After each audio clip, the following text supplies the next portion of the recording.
Hello, everyone. How are you? This is CB Bowman live on Challenges of the C-Suite.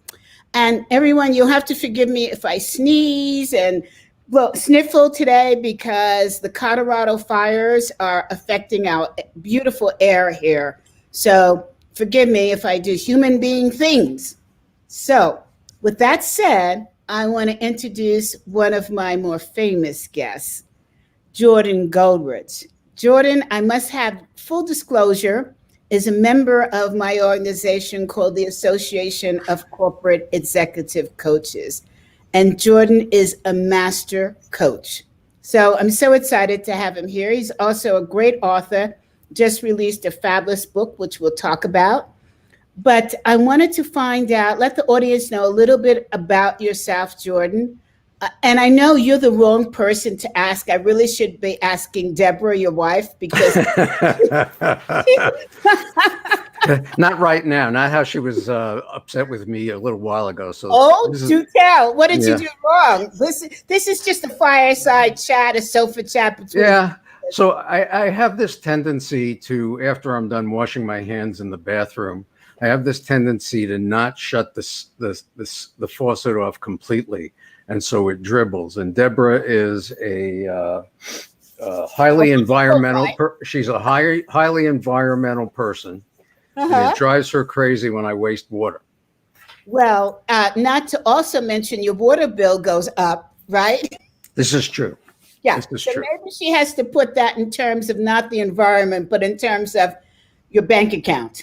Well, you know, being the New Yorker that I am from a loud family, it doesn't matter what term she puts it in. It's just important that she makes it loud and reprimanding. Okay, I think you've given your clients some suggestions in working with you. You have to be direct, or else I don't hear it. That's. I just see a note from one of our colleagues, one of our professional family, Holly Teska. She says, "Oh my gosh, I finally figured out how to get on live. Yay, good to see you guys. Oh, I'm so glad you're able to join us, Holly. So you can help me give Jordan a hard time." Sounds good. I feel like I'm home. Well, first of all, Jordan, I can't see your book in back of you because you moved in front of it. So can you just hold it up for everyone to see? Oh, sure. Thank you. Over. Good. So the name of it is Workplace Warrior. Is there a subtitle? The subtitle is People Skills for the No Bullshit Executive. Okay. All right. Well, we are definitely going to talk about this. And she says, as Holly says, anytime. So glad. Listen, anyone who's here, please join us on the chat because I can see you all then. So especially members of our professional family, ACEC. That's true. The whole group is going to call in and give me a hard time. I can see it coming.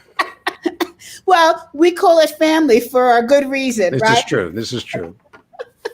So, Jordan, tell us a little bit about yourself. Well, I was born and raised in a city housing project in New York City that was built for returning World War II veterans. So I grew up among the projects, right? And interestingly enough, sometimes when you say the projects now, people think, do you ever see the movie Fort Apache, The Bronx? Yes. Yeah, it wasn't Fort Apache, The Bronx. I managed to go my whole childhood getting raised, and the only fight I had was when, for no reason at all, I decided to push this other person who pushed me back. But oh, okay. And you were what age then? I must have been 7 or 8. Oh, okay. Yeah. So, and I guess my major claim to fame about that is Kareem Abdul-Jabbar grew up in my building. Holy cow. Wow. And he was Big Louie. He's 3 or 4 years older than I am. He would not know me. But one time I played on his stickball team. So who won? I have no recollection. We wanted the inside scoop here. No, it wasn't important. We were playing in a little playground in the middle of the projects. And if you hit, one of the buildings was sort of opposite. And if you hit above the second floor of the building with the rubber ball we were playing with, it was a home run. If you hit the building below that, it was a double. If it got by the person who was in the grass in front of the building, I'm sorry, it was a triple. Grass in front of the other building, behind the person who was in the grass, it was a double, and in front of him was a single. And So- because I was one of the little kids, they put me on first base because I was never going to get, I was never going to be part of the play.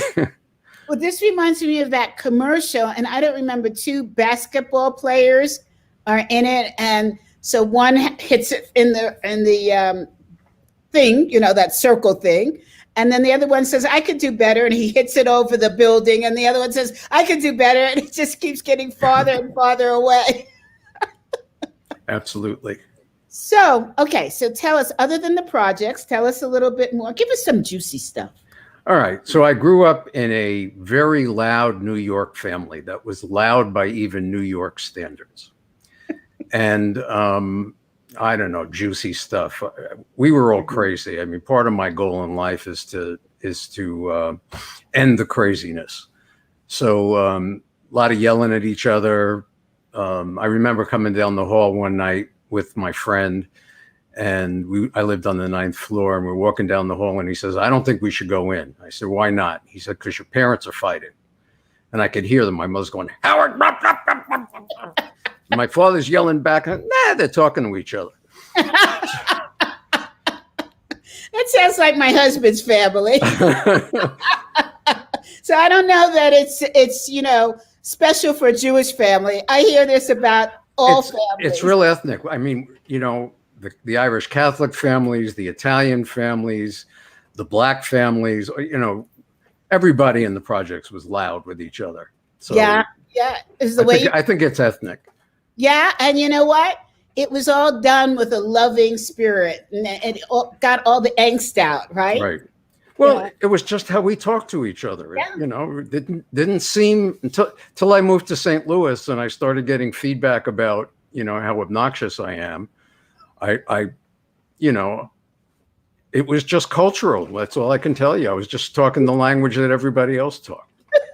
Now, obnoxious. Let's define that. First of all, let's say hi to Yazar, who just dialed in from Pakistan. Wow. Yeah. Wow.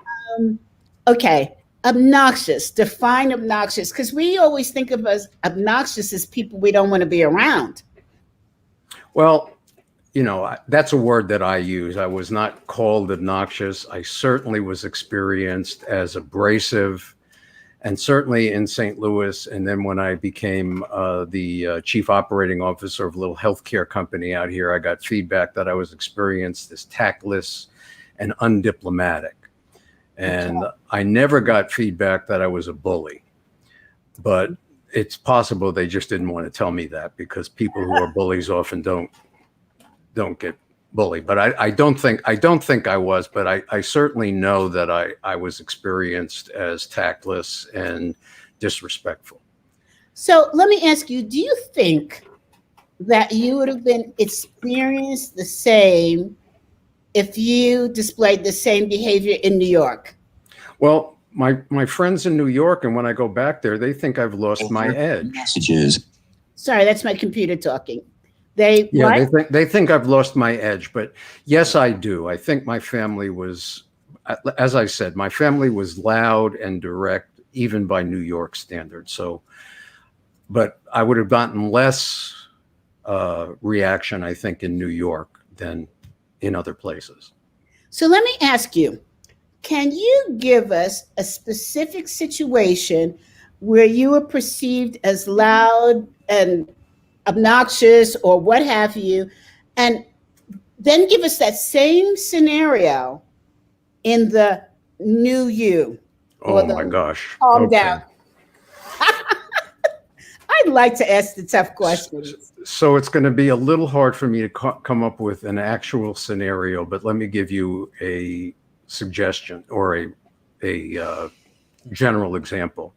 So my tendency is, when I'm listening to something, having a discussion with someone, and this is something that I do when I work with executives who get experienced as abrasive, the tendency is we want to be helpful, either that or we're curious and analytic. So somebody will say something and we'll think about, yeah, but.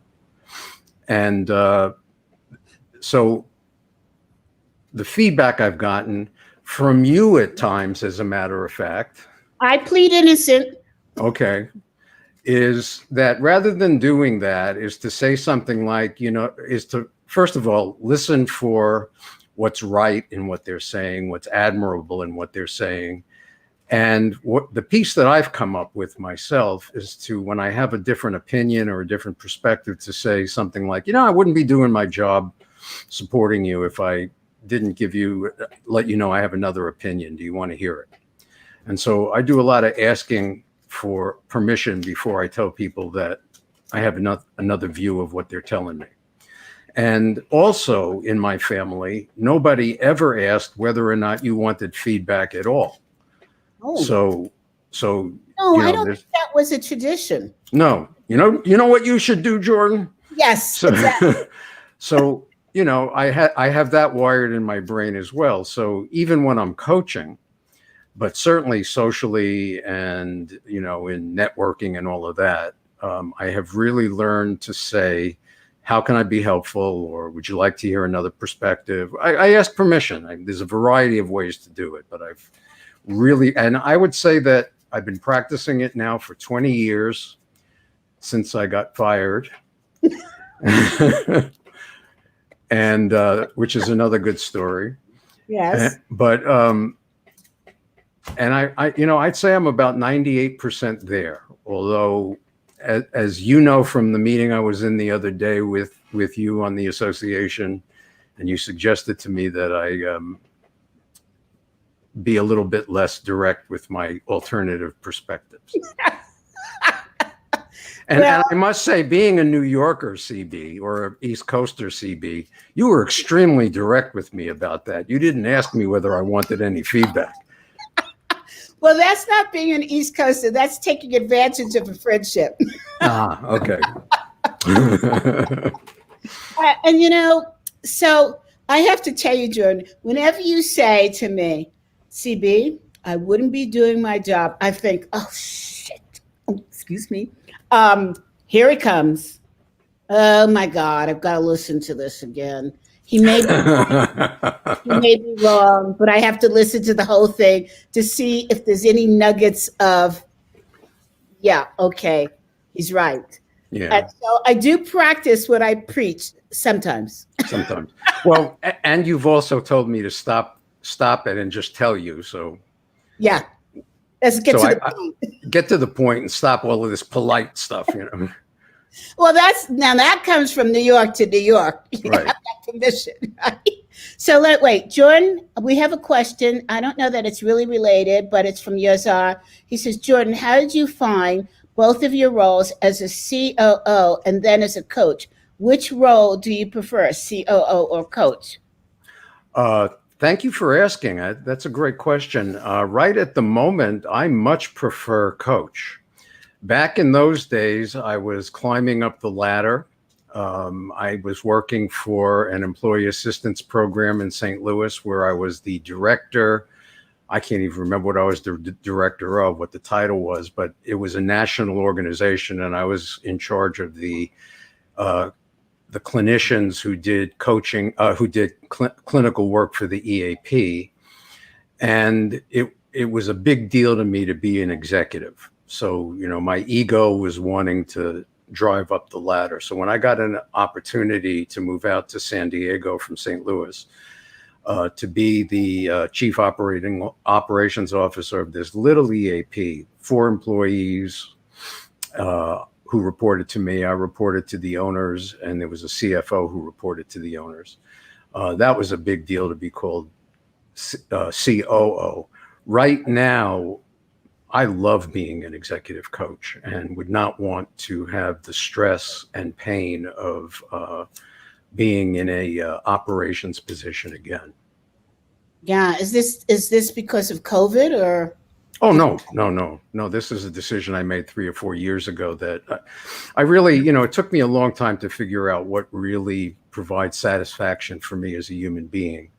And it really is providing a positive impact on people's lives. So, I can have a miserable day going on, and if I meet with an executive or a friend and I say something that seems to make a difference in their life in a positive way, I hang up, I feel fulfilled, and it changes the whole day. So that's really what it's about.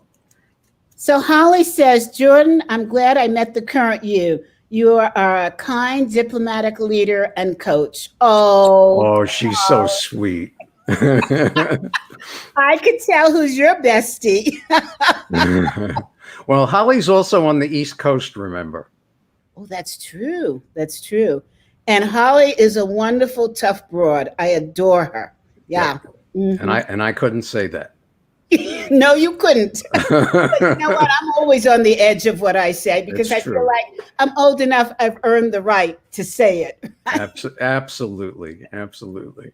So, Jordan, I want to talk a little bit about your book and, of course, the name of the program, Challenges of the C-Suite. So my standard question to ask you is, what do you see are the biggest challenges of people in the C-Suite? And, of course, one of them, and Holly just said, no, I'm in Milwaukee. Oh, now she's in Milwaukee. Okay. So going back to my question, so now that you see COVID-19, and your book does address one of the biggest challenges for people in the C-suite, and that is that warrior instinct and delivery. Yes. But let's hold that aside and let's talk about two other challenges that you see for right now or pre-COVID. And actually, you know what? We have a couple of pandemics going on. So we've got the social justice, we've got, the COVID-19 and the environment with the wildfires. Everything is firing up all the neurons. Yes. So what do you see besides the topic of your book as being things that are really challenging leaders today? Yeah. So, it really is an extension of what I talked about, which is, and it's a paradox, really. It's two conflicting messages, which are both true. So one of the messages is that it really is important for people to feel part of things, to feel respected. There is no excuse for demeaning, disrespectful behavior. Mm-hmm. On the other hand, we need people who drive results. And what we don't talk about in the workplace is that 20% of the workforce has a personality disorder. Huh. And a large percentage of the workforce comes from families where it wasn't okay to say anything directly and certainly not to express anger. So one of the things is that I believe that there's a large component of what is experienced as abrasive or disrespectful that is really cultural. It has to do with what ethnic background do you come from. So I do think that people of various ethnic backgrounds tend to be experienced as more abrasive. Now, okay, wait, Jordan. You're talking about your book. So we want to come to that later. Yeah. I want to know, besides your book, what other challenges are you seeing? Okay. So given that paradox, that's the underlying challenge that goes forward. Okay. And so right now, during times of crisis, and certainly during times of these virtual meetings, maintaining human contact is really even more important than it was prior to COVID. So you have to balance those two things. So, there are a lot of executives out there who are, I don't see why we should be personal. Let's get the job done, who need to learn that you need to call people up, ask them how they're doing, make a personal connection. Certainly if you're in not LinkedIn meetings, Zoom meetings, it's helpful to start off the meeting where everybody gets to say, hey, this is how I'm doing. Do you need any help from anyone else? And so there's more work needs to go into that. Also, given the social justice issues and several other issues that are going on, there's just a lot of, I would say, justifiable sensitivity out there. And, it's like walking on eggshells for a lot of people. So That would be for me what I'm seeing. Would you add to that anything? Yeah, I would, but I want to focus on you. That was a good trick, Ah, Jordan. But yeah. I'm on top of it. And I want to discuss these in a little bit more detail. Um, the concept of asking employees how you're doing, I like that. And I'm always concerned about that in terms of our laws of protecting privacy, Yes. not going too far, sexual harassment. Now, I feel like executives and people in general are caught between a rock and a hard place. Yes. You want to ask how somebody is doing, especially in this day and age where we're Yes. facing things that we've never been faced with before as a society, as people in general. And yet the law says, don't go there.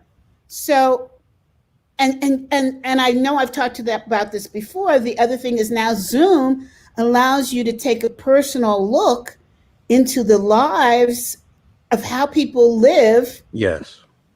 right in their living room, dining room, Yes. or as we just heard, sadly, bedroom. Yes. Right? How do we balance all that? Well, it's a balancing act. I am not, by the way, I'm not an attorney, and I'm certainly not a currently up-to-date HR professional. I'm not 100% sure, are you, whether or not just saying, how are you doing is begins bordering on illegal. What is your understanding of that? You know what? I think, and I'm not either a legal or HR person, but it seems to me that if you're in a Zoom meeting and you're asking it as a general question, Yeah. where people can decide whether or not they want to volunteer, and to the extent that they want to volunteer, it might be okay. Certainly, if somebody from HR is listening in or a lawyer is listening in, I'd love to know your thoughts on this. Yeah. And I think maybe then the second part of that is how deep would you go? Now, I hadn't even thought about this before, but what if, more to your field, somebody is in your office and they get on and they say, so you ask the general question, how you doing, everybody? And somebody says, I'm so depressed. I can't handle it anymore. Okay. Where is your responsibility as an employee then? And where is your responsibility as a coworker? Okay. So, and as their manager, I'm assuming. So nobody has ever asked me this question before, so I'm making it up, and I certainly hope we have some HR and legal professionals out there to come in and fill in. But my thinking out loud response to that would be to say, oh, wow, I'm sorry. Is there any way I can be helpful? Or is there anything you need from me? Yeah, I don't know. I think I'm kind of worried about those responses. Because, and I don't have an answer. Yeah. Because then what happens if the person takes the step that we don't even want to think about? How much are you obligated for not reporting this? How much are colleagues responsible for not reporting this? Reporting that somebody said they're depressed? Extremely depressed. Extremely depressed. Okay, Holly. Holly is saying, and Holly is a great person to support us in this. She comes out of leading a group of coaches for an outplacement firm. She said there is a polarity between respecting privacy and taking an interest in people. I don't believe there is a silver bullet to answering the situation. Yeah. Yeah, that's my feel, that you have to use your intuition about what's okay and what's not okay. Yeah. So I do think that there. So let me take this somewhere else for a second. Back in the days when I was in the employee assistance program, and I was coaching managers who had to give negative feedback or fire people. And again, it's been a long time, so I'm blocking a little bit on the exact language, but if very often when a manager is coaching someone who doesn't want to perform, the person gives them excuses like, well, my kid got arrested, or me and my wife are separated, etc. And because most managers and executives don't want to be hitting people over the head when they're going through a hard time, they tend to shift into trying to be coach. So one of the things we did was, when we coached people on how to give them the negative feedback, and I do training on this today. It's amazing that people still evaluate themselves when they let somebody know, this is, you're behaving in this way, we're getting complaints, and I wouldn't be doing my job supporting you in your success if I didn't let you know this could lead to trouble in your career, or it could lead to termination or discipline or whatever it is, in a very direct way. They don't know what to do when the employee starts saying, well, but it's not that bad, and I told you I'm having a really difficult time, and et cetera, et cetera. And so what we used to coach people to do is say something like, if what's going on is that in your personal life, there are personal problems that are so serious that they're causing these things here at work, I want to remind you that we have an employee assistance program, and it's free, and it's confidential, and et cetera.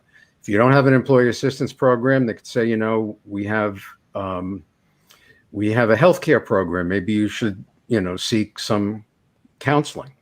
And if the person responds to that as, you saying there's something wrong with me?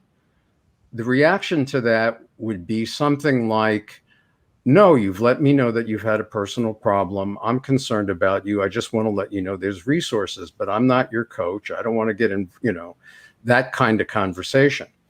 And in the same way, and again, I want to highlight, I am not an attorney. I am not an HR person. I'm just working on, from what I know from listening to attorneys and HR people, I'm wondering whether it would be okay to say, if somebody says I'm really, really depressed, is to say, I'm concerned about you. Is there any danger? Are you feeling suicidal? That would be my sense. If they say, oh no, okay, well, I'm concerned. I can't imagine. Well, I can't imagine that you could get in trouble for that. So this is a good conversation, and I want to highlight again for our audience that I am not giving a legal or HR opinion. I'm just talking as a former COO and also as an executive coach. Yeah, I think that, the advice that you're giving is interesting. And then it also brings into question, are you doing this in front of other employees, right? They could have announced their feelings in front of other employees. And then the question becomes, right, you say, why don't we take this offline? Why don't I reach out to you after? Sure, exactly. In the here and now. Yeah, I was assuming that it came in an individual conversation. Right. And then the other question is, if you are a small employee, 2, 3 people, less than 10, you don't have an EAP, you don't have a health system. Yes. Where do you take it then? Let's say you have 5 employees. Yes. You're riding right under the radar screen of many things legally, right, or HR wise, right? Right. You might even have an outsourced HR function. Right. Which there are many of that support small businesses. Right. So let's take it down a notch in terms of numbers. Is your recommendation the same or different, or what do you think? Well, I want to be clear. I'm not making a recommendation.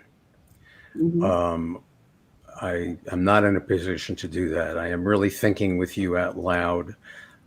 As an EAP professional, we were hired by the Human Resources Department, and it was very often we would come across situations with people with managers, for instance, who had employees who were doing some of those borderline things where you're either concerned about them hurting themselves, but perhaps even being violent.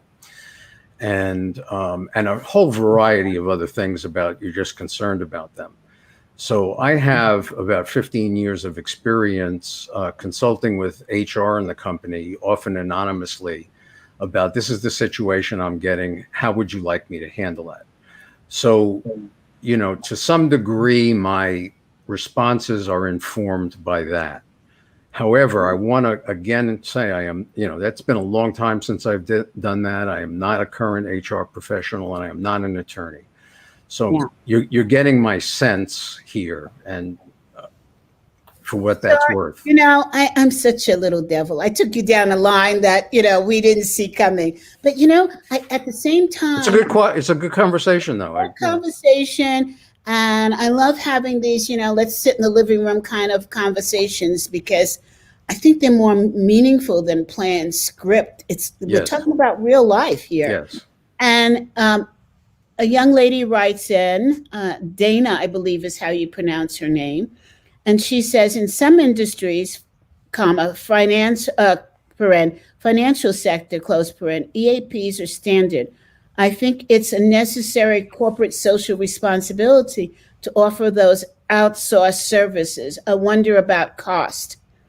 Well, again, depending upon the size of the company, I think that these outsourcing companies base their pricing on the size of the company. And certainly you have to do your research to find one that fits, your values, your standards, and your price tag. Yeah. So EAPs actually, I am no longer in the industry, but I'll speak a little bit for the industry. EAPs actually provide benefit for both the employer in terms of providing a safety net for people and support for people, as well as for the people involved. And they also have financial benefit, because what happens with EAPs is if you've got a problem and the EAP is promoted as for normal problems in living, and that's how they promote them. Normal problems in living. If you just need somebody to talk to, you're talking to a clinician on the other end, but it's easier for people to call earlier in the process of something that's serious, so that it doesn't threaten them, it doesn't threaten their family, and ultimately it doesn't start spreading through work. It's hard to do the cost-benefit analysis of this because there's so many factors, but it's been generally agreed upon over the years that if somebody has, for instance, a drug and alcohol problem and it shows up as I'm coming in late, or I'm having fights with my partner or spouse, and they decide to call up for that, and in the process of that, they're asked some questions about it, they're more likely to get help, a year earlier than they would if they waited until it got so bad that everybody recognized that they have a drug and alcohol problem. And that saves the company money. It's also beneficial for the employee. So, and EAPs are remarkably inexpensive these days. So, I think that probably today EAPs are. I'm just going to say, I think that they may be more in tuned and more focused on the employee than they might have been yesteryear. But having said that, I don't think that EAPs can handle all situations, like calling in about social justice. So I think we want to be clear about that. Oh, absolutely. Absolutely. So, by the way, what, a good EAP person, when they hear about that, would offer to perhaps call the HR person directly with an anonymous, I'm hearing this, how would you how would you expect my client to respond? Or if the client gave permission, they might use the client's name. But one of the nice things about, I was once in a situation where I got a call from a very large electronics company from their union rep, who said, we are gonna do X because the company is going after EAP records that are personal and blah, blah, blah. So I called up the guy who is in charge of the EAP and I said, I'm hearing this, is that true? And I had, I worked out exactly what I was going to say with the union rep. And the guy said, I have no idea what he's talking about. And we're not doing that. And I called the union rep back, and I said to the union rep, this is what he said. And the union rep was silent for a second and said, "You know, I trust him. If he says that, I trust him, we're going to drop it." And Wow. so, you know, so having somebody who's a third party who respects the confidentiality of both, and in many ways, by the way, that's an executive coach too. One of the things executive coaches do is meet with, well, not all executive coaches, but I always want to meet with the boss and find out what are the strengths and weaknesses. And almost 100% of the time, there are things that the boss has not told the employee that they need to improve, particularly if there are issues with abrasiveness or conflict avoidance or whatever, because the boss may be conflict avoidant. So in the process of doing that, I usually have a meeting with the boss and the employee where the boss tells the employee in front of me what it is that are the strengths, what it is that they would like to see them get out of executive coaching. And I have permission for both to ask questions and dig around. And 100% of the time, both of them hear something that they didn't know before that really helps. And so it's the same thing. It's the same thing with the EAPs, is that you get an outside third party who's not invested. You hear stuff that you wouldn't normally hear that's really helpful. And I would like to offer correction in what you just said. Ooh. You said oftentimes executive coaches get involved. Let me correct that to say corporate executive coaches who are enterprise-wide business partners. Absolutely. Such Absolutely. as those that are members of ACEC. Well,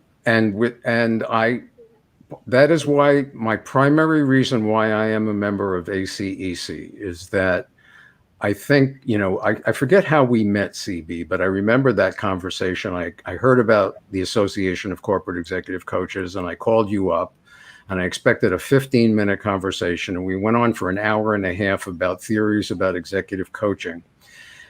But really what was important to me is that the understanding about coaches, there is an understanding about coaches is that what they do is they ask questions and they don't teach and they don't consult. And I don't think you can be an executive coach without having some knowledge of business, some experience, hopefully some wisdom that you can share. Not that you should do this, but this is another way of looking at it. And that is the primary reason I'm a member of ACEC is that it recognizes that the topic corporate executive coaches are business-wide, how do you say it? Enterprise-wide business partners. Yes. So, yes. Yeah. So, okay, having said that, I want to talk about your book. Okay.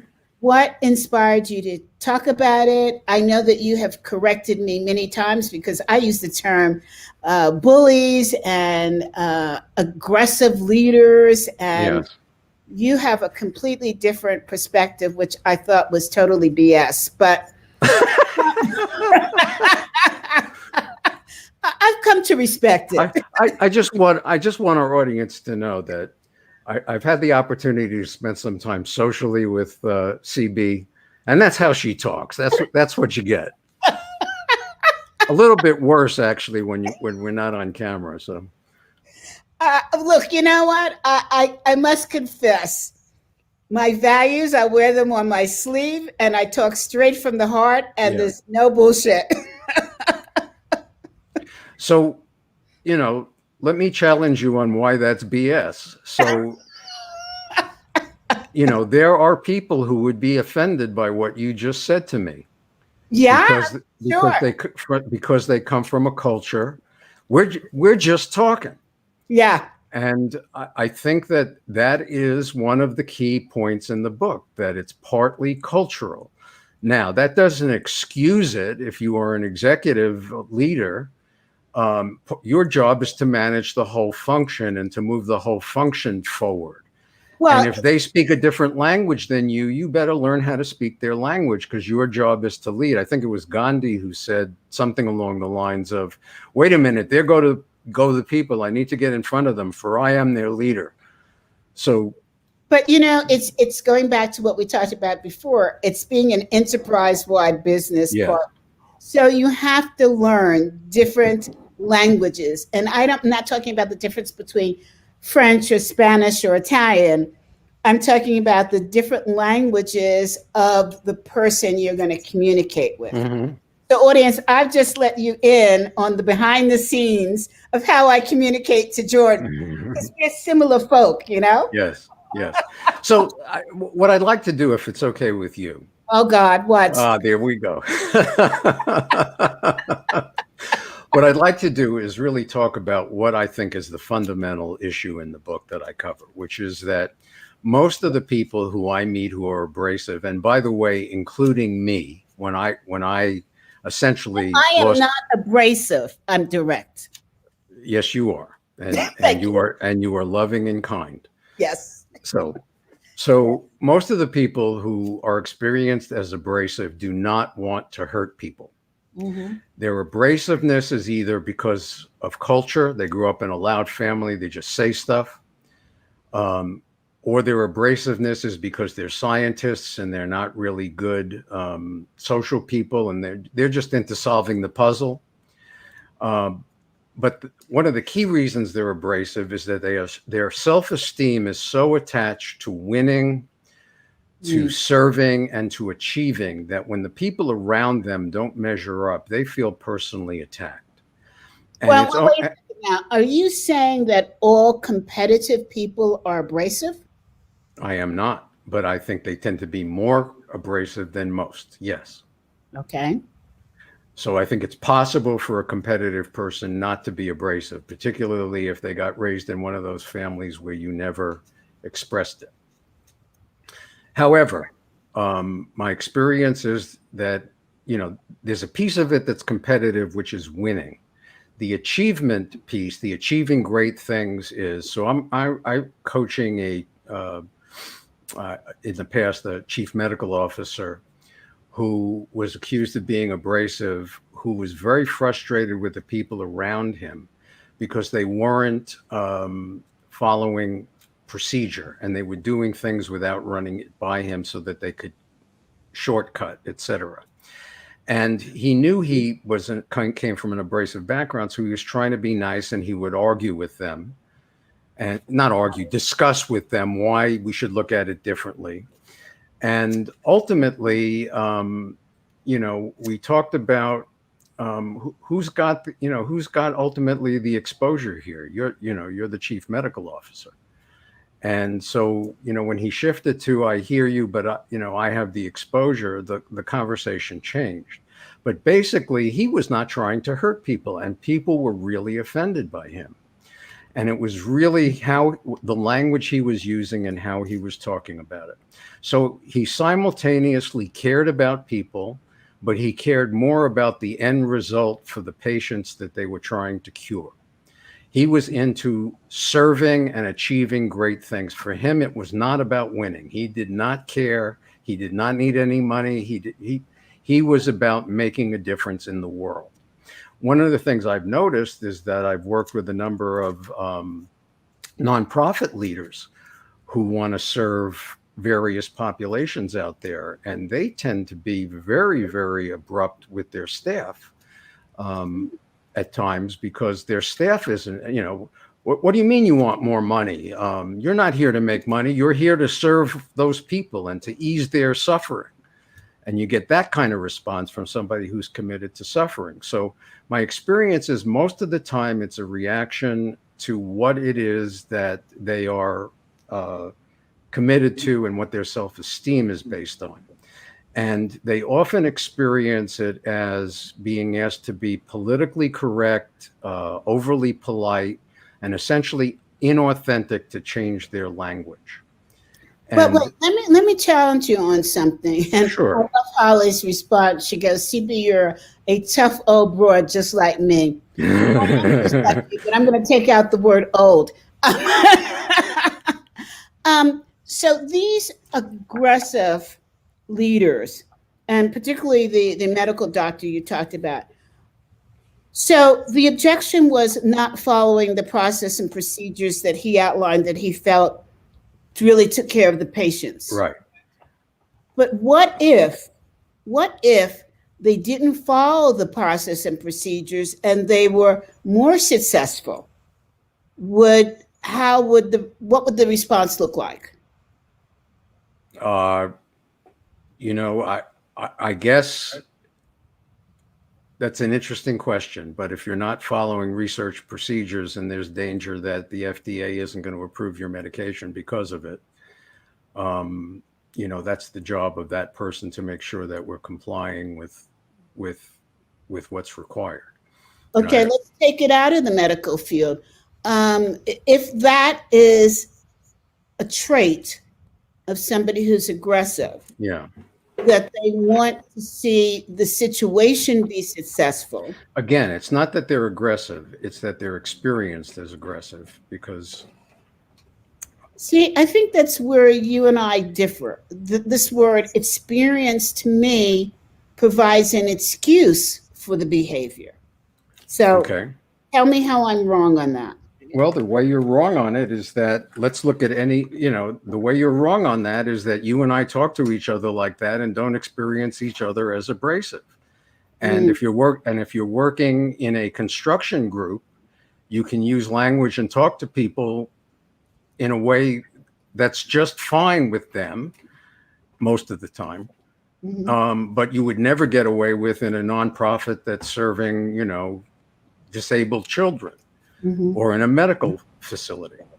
And so very clearly, there was somebody that I coached who was from one of the South American countries who was working in Germany. And he was telling me that, that his German boss is disrespectful to him. And I suggested that, listen to how he talks to other people. Is he talking to other people differently than you or the same? And he came back the next time. He said, yeah, you're right. It's not personal. It's just how he talks. I love that story. Yeah. So, whether you are perceived as, people who are extremely polite and come from quiet families and cultures where you're always indirect and et cetera, often think that this is just an excuse because they think they're right. They know how people should behave and talk to each other. And so, the reality is, I am not making excuses, because if you find out that somebody is being offended by how you speak to them, and you care about your relationship with them, and you want to have a respectful relationship, it makes sense that you at least talk about it and recognize that it's a cultural difference, and they have a right to their cultural difference as much as you have a right to yours. So, Jordan, is it always a cultural difference? Oh no. Okay. No. Sometimes it's that they are very analytic and they are just not very interpersonal. So they come walking down the hall in the morning and, they're scientists. They're running a scientific operation, or they're engineers, and their mind is in the puzzle. How are we going to solve this? And they just don't see any point in saying hello to people. So if the people who have a strong self-esteem, who are solid with themselves, strong confidence, experience it as that person is a little weird, just they're not that friendly. People who have less confidence may experience it as they've seen through me, or they're being disrespectful to me. Or if they come from a culture where if you do that, if you don't say hello, I have learned that when I talk with people from certain other countries, that I start off with hello, how are you? And we spend some time. And I'm not being inauthentic. I want to connect. And I realize, it's sort of like the same as if I went to, for instance, Italy, and I was talking English. Would I be offended if they didn't understand me because I'm speaking English? You've got to figure out what is the culture and how to join the culture. So I think you're bringing up a really good point, because I remember when I started at a Fortune 500 company, it was my first big exposure, and I would walk down the halls and I wouldn't say good morning or hello. Yes. And word came back to me through my manager that I was perceived as being antisocial. And I'm thinking, what are you talking about? I'm the biggest crybaby, I mean, my feelings got hurt. And I didn't understand it Yeah. until I went to a career coach at the time who was really an executive coach. And he said to me, no, the issue is that you're an introvert. You don't have Right. time or Exactly. interest in saying, good morning, how are you? Because technically, you don't care. You would care if they said, CB, I have this problem. Immediately, you'd be there to help and give a solution. But to Yeah. waste time talking about the sun is not a Right. conversation for you. Exactly. Exactly. So, And the last thing, let me just add, the last thing is that there's a group of people who fall into the category of either sociopath or psychopath. whoa, okay. Tell me. Sociopaths basically, and again, I am a licensed clinical social worker. I don't do that anymore, and it's been a long time since I looked at the DSM-3, at the DSM-5 or 6 or whatever it is now. Sociopaths feel comfortable meeting their own needs at the expense of others, and their guilt isn't quite. They have little holes in their superego and their guilt. Psychopaths enjoy hurting people.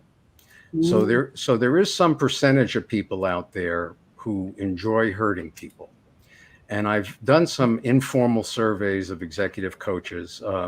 I believe that the American Psychological Association says that the presence of psychopathy in the general population is like 3% or 2%, something like that.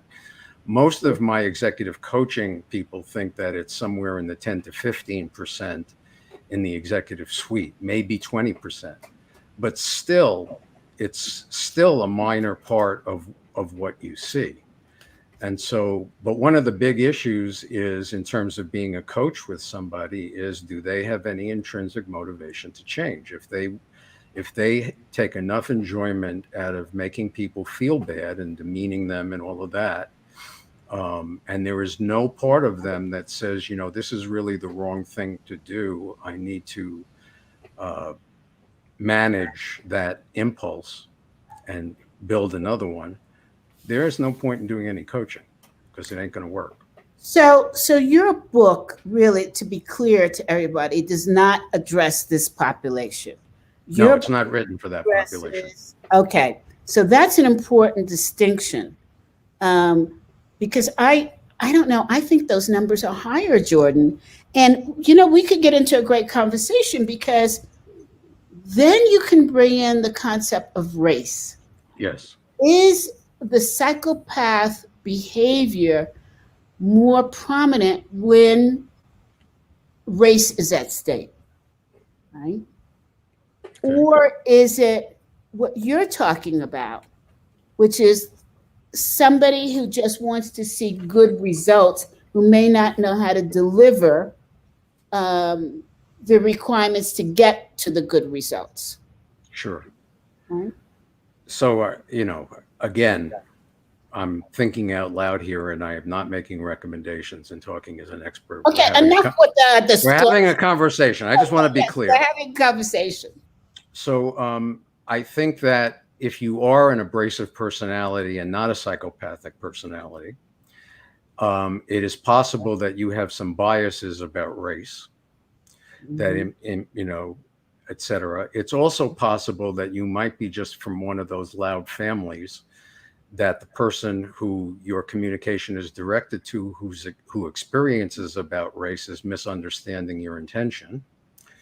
And there's lots of ways, to do that. I will tell you a story that when I first got to San Diego, I was in the Employee Assistance Professionals Association, and I have no idea what the topic was, but people were talking and expressing an opinion about something that was socio-political in organizations, and I expressed an opinion. And one of the women in the room said something to me along the lines of, out loud, you're a white man, what do you know? And I remember saying something like, first of all, I'm Jewish, and my family lost people in the Holocaust. And second of all, I grew up in a city housing project. So how many black people did you grow up with? And there was dead silence on the other side. And she said, I apologize. And in retrospect, that was, this would be a great example of how I've changed. Yes. Because okay. I would not do that again. What I would say at this point would be, I would hope that we can get past, I know there's a lot of stress and pain around gender issues, around race issues. I hope we can I would love to have a conversation with you about this that gets beyond color and gender. Is that possible? Because there's a lot of legitimate feeling out there these days is probably how I would respond to it now. And by the way, because most of the abrasive executives are white males, I have worked with two different very strong female consultants on how to be interviewed and how to respond to these things, and that comes from them. They're the ones who said to me, I was like, what happens if somebody calls me out and calls me an abrasive white male in front of a room full of people? That was before COVID. And we worked on what I was going to say. And it was, how do you, it goes back to how do you have compassion for people who are doing things that are attacking to you or that you don't think are right, but still have compassion for them as a human being? Yeah, unfortunately, we have to end in a few minutes, but I'm smiling because we have to get to a place where if somebody calls somebody out on something like the situation you described, saying that you have no experience because you're a white male may be so far from the truth. Right. You're not saying that all of a sudden you're a black male. Right. You're saying that you have issues or experiences that have hurt you also. Yes. So, it's so important for people to see that. And it's also important for people to understand when somebody comes at them, what are they really saying? Right. Right. And that was a very incomplete sentence that she gave you.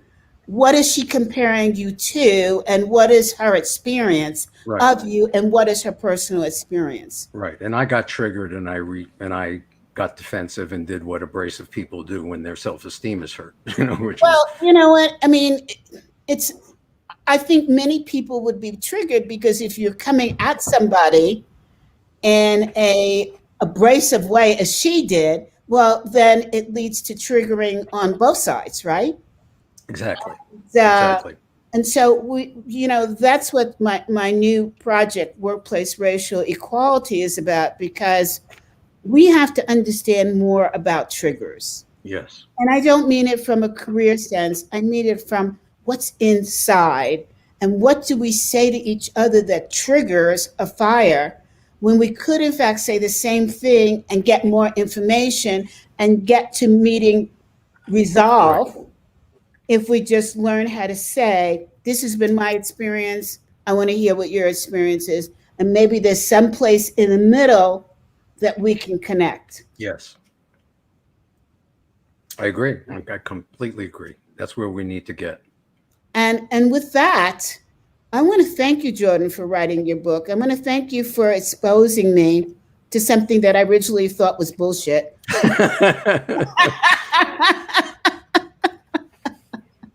I possibly could have more compassion for those people. Certainly, I can ask, where are you coming from? Yes. With your statement. So I have a better understanding if it's from an ego perspective or if it's from the perspective of making things good and outcomes good. Yes. For both sides. Yes. So with that, Jordan, I have to invite you, not have to, want to invite you back so we could talk some more and have some really honest, broad discussion. Are you up for it? I am up for it. Oh, good. Thank you. Well, Jordan, thank you so much for being on the show. And audience, thank you so much. And please write to me. Let me know what you think. And let's move forward with success and compassion and staying true to your values. This is CB Bowman live from Challenges of the C-Suite. We'll see you next week. Bye now.